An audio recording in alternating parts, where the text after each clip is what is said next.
MGU social work శాఖ council for green revolution సంస్థ సంయుక్త ఆధ్వర్యంలో శనివారం సుస్థిర భవిష్యత్తు కొరకు పర్యావరణ కార్యాచరణ అంశంపై ఒకరోజు సెమినార్ నిర్వహించారు.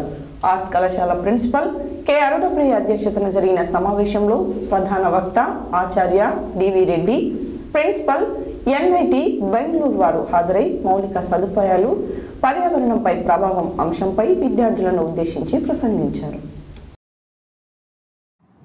ఎంజీయూ సోషల్ వర్క్ శాఖ కౌన్సిల్ ఫర్ గ్రీన్ రెవల్యూషన్ సంస్థ సంయుక్త ఆధ్వర్యంలో శనివారం సుస్థిర భవిష్యత్తు కొరకు పర్యావరణ కార్యాచరణ అంశంపై ఒకరోజు సెమినార్ నిర్వహించారు. ఆర్ట్స్ కళాశాల ప్రిన్సిపల్ కె అరుణప్రియ అధ్యక్షతన జరిగిన ఈ సమావేశంలో ప్రధాన వక్త ఆచార్య డివి రెడ్డి, ప్రిన్సిపల్ ఎన్ఐటి బెంగళూరు వారు మౌలిక సదుపాయాలు, పర్యావరణంపై ప్రభావం అంశంపై విద్యార్థులను ఉద్దేశించి ప్రసంగించారు.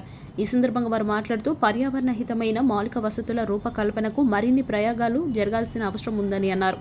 మౌలిక సదుపాయాల రూపకల్పన దేశగతిని, ప్రగతిని నిర్దేశించినప్పటికీ పర్యావరణాన్ని హాని సైతం అదే స్థాయిలో కారకంగా మారుతున్న సత్యాన్ని గ్రహించాలని అన్నారు.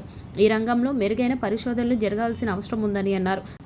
కౌన్సిల్ ఫర్ గ్రీన్ రెవల్యూషన్ ప్రతినిధి ఉమామహేశ్వర్ రెడ్డి మాట్లాడుతూ విద్యార్థి లోకం ఈ ఉద్యమాన్ని ముందుకు నడపాలని సూచించారు. స్థానిక పర్యావరణవేత్త, ఉద్యమకారుడు మట్టిపల్లి సురేష్ మాట్లాడుతూ పర్యావరణ హితమైన జీవనశైలి అలవర్చుకోవాలని సూచించారు.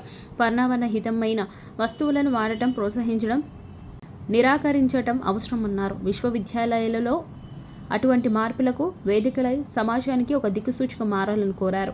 ఈ కార్యక్రమంలో social work head doctor Naveen Kumar, doctor Shyam Sundar, Naveen Kumar, Saitireddy, వివిధ కళాశాల విద్యార్థులు పాల్గొన్నారు.